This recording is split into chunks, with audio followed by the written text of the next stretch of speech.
Saudações igorianas, meu nome é Rafael e seja bem-vindo ao canal Multiverso 38. Hoje eu estou aqui para falar a respeito de um material que ele representa um grande marco dentro das publicações relacionadas às obras do Howard aqui no Brasil.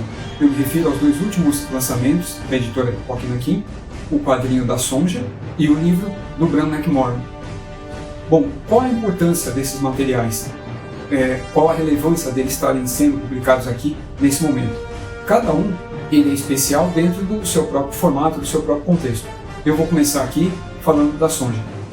A HQ da Sonja ela tem uma história principal, que é o que toma a maior parte da revista, uma galeria de esboços e o conto original, em que o Roy Thomas se baseou para adaptar a personagem para as histórias em quadrinhos.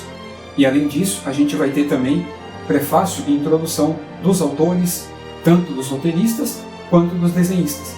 Eu digo roteiristas porque, além do Roy Thomas, os dois desenhistas, que é o Esteban Maroto e o Santi Casas, eles também participaram da história. E a arte ela foi dividida.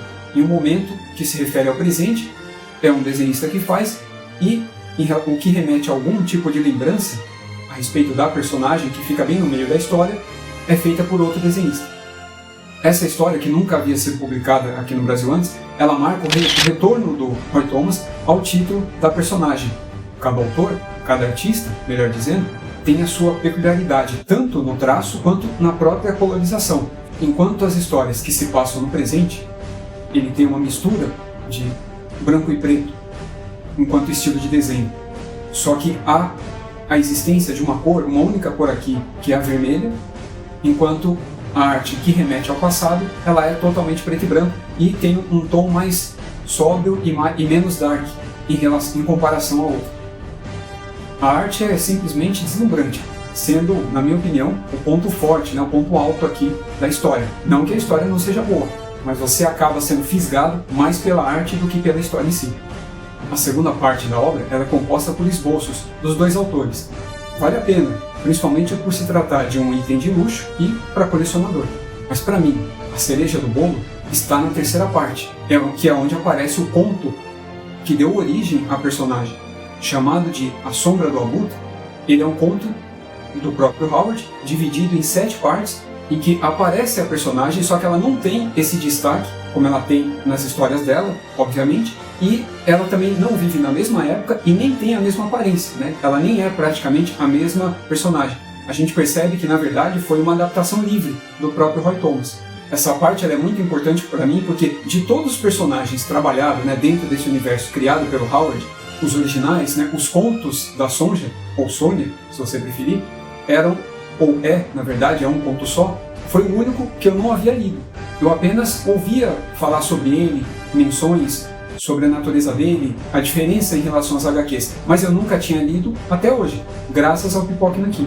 Para não dizer que eu nunca havia lido, eu cheguei a ler um dos capítulos, só que agora eu percebi, lendo no original traduzido, que não era na sequência. Eu li um dos capítulos do meio, no original em inglês, mas nesse capítulo a personagem principal, que na verdade não é a principal nessa história, ela quase não aparecia, então eu não entendia muito bem aquilo que eu estava lendo.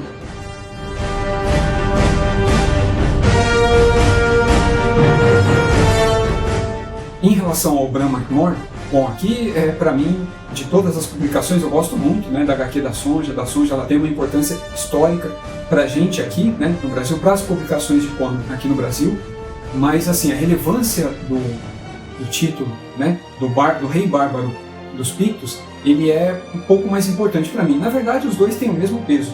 É que eu estava mais ansioso justamente pela obra, compilada aqui com todos os contos e outros enxertos relacionados ao personagem. E ó que tem muita coisa aqui, muita coisa mesmo.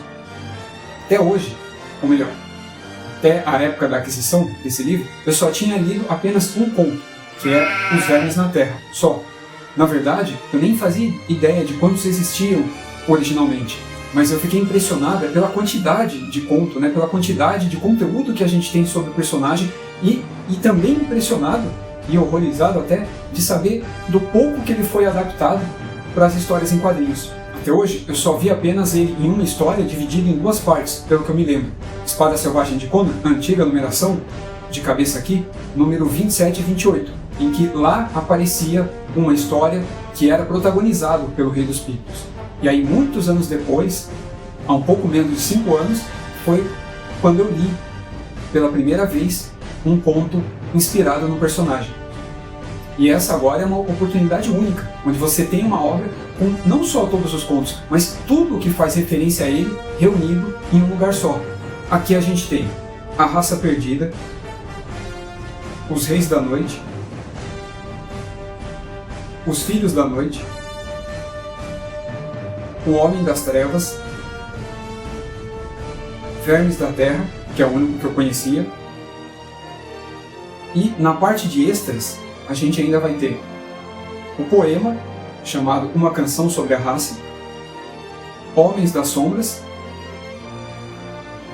e outras obras menores, publicadas muito tempo depois do falecimento do autor, incluindo aqui uma peça de teatro, pelo menos parte dela, tá, do que chegou a ser feito, concebido pelo Howard, obras, né, ou capítulos sem título, e fora alguns esboços que foram feitos, pensados, acredito eu, para ilustrar como seria o personagem e, na minha opinião, eu acho que foi mais para diferenciar ele do Conan.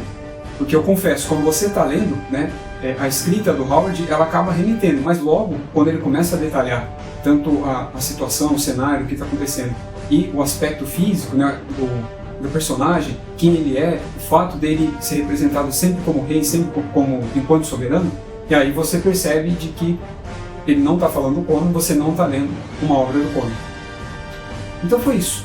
Espero que tenha contribuído com alguma coisa. Para mim, essas obras elas são de suma importância, porque era algo que a gente não tinha até então.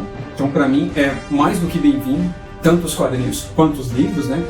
Os textos originais na íntegra, que era algo que a gente nunca teve, nem do Conan e nem dos personagens que giram em torno desse universo criado por Howard. Então foi isso. Um grande abraço e até o próximo vídeo.